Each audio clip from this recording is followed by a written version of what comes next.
ये तरीका बेटा ये है कि सबसे पहले जो मैंने कहा कि आपके सारे सवाल के जवाब याद होने चाहिए।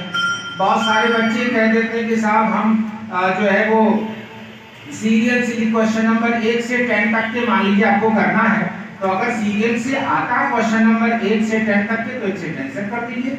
लेकिन ये डाउट है कि इस क्वेश्चन में हमें थोड़ा वक्त लगेगा, क्योंकि वहां पर सिर्फ टाइम का खेल होता है। अगर बोर्ड के इम्तहान जो भी एग्जामिनेशन हो जिसमें से टाइम को हटा दिया जाए तो कहते साहब घर पे कापियां ले जाइए, दिक्कत ले आइए। लेकिन आपको ये है कि जो सवाल पहले आता है, 5वें नंबर का सवाल बेहतरीन आपका तैयार है तो 5वां आपको कर दे, कोई दिक्कत की बात नहीं। हाशिया भी बराबर छोड़ें, हैंड राइटिंग का भी ख्याल रखें।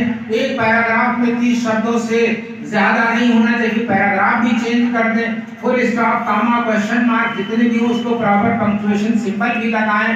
हैंड राइटिंग आपकी खूबसूरत होनी चाहिए। इस लेवल की हैंड राइटिंग बनाने के लिए पहले से आदमी को प्रैक्टिस करनी पड़ती है, वो भी मैंने बता दिया।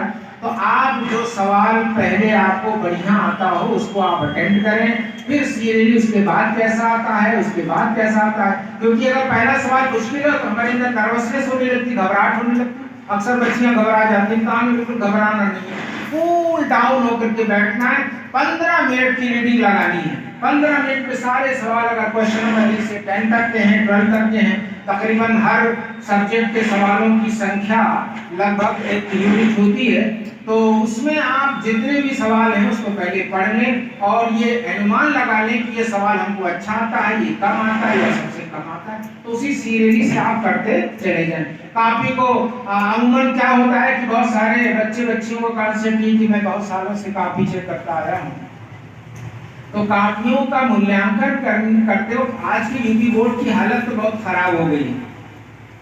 जिस तरह से टीचर जो है वो नुकसान करते हैं, बैठ जा बेटा, जिस तरह नुकसान करते हैं वो भी मैं थोड़ा बता दूं, क्योंकि वो टीचर अपने स्टाइल में कापियां चेक करते हैं कि हमको 5 रुपया मिलना है, एक कापी पर 5 रुपया मिलना, और उसी स्पीड से 200 का बंडल लेकर बैठ के जान के। घबराना नहीं, मैं उसका हल भी बताता हूँ।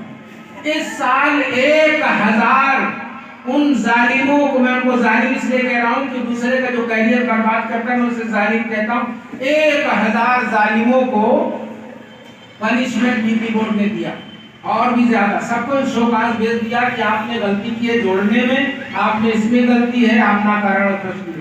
बहुत सारे लोगों की जो है वो हवा पतली हो गई, इतना ज्यादा परेशान हो गए। 2 साहब तो मेरे कैटेगरी में आए और हमसे कहा गया कि आप इनको शोकाज पूछ करके आप पनिश करिए। मेरठ के सचिव ने कहा कि लिखा लेटर, अभी जल्दी की बात है 10 से 15 दिन पहले वो सचिव साहब के पास जाके उनका पैर पकड़ लिए, जाके साहब आप सजा मत दीजिए हमें।